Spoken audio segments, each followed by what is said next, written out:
Kamaráti Pezinčania, ja vás zdravím. Viete, kde sa nachádzam? Práve teraz sa nachádzam na rozvalke na lúke, kde sa venčia psy. Je to pri potoku a práve toto je miesto, kde by mala viesť mimoriadne dôležitá komunikácia, tzv. Obchvat Malokarpatská. Tento obchvat je mimoriadne dôležité začať robiť alebo projektovať, pretože dovolím si predpovedať, ak táto cesta nebude vybudovaná čo najskôr, tak jednoducho doprava nám v Pezinku skolabuje. Už aj preto, že na Pánskom chodníku sa zvyšuje výstavba, narastá výstavba, počet obyvateľov a k tomu samozrejme neodmysliteľný počet motorových vozidiel.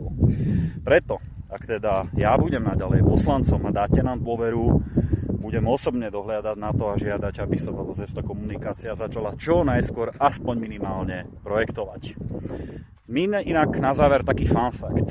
Súčasný primátor aj so svojimi noshledmi, ktorí tam sedia doteraz, tak tí počas svojho panovania tento projekt zrušili s odôvodnením, že nie sú peniaze alebo je drahý a pokiaľ nebude urobený obchvat, teda ten hlavný, severný, tak jednoducho to nemá význam.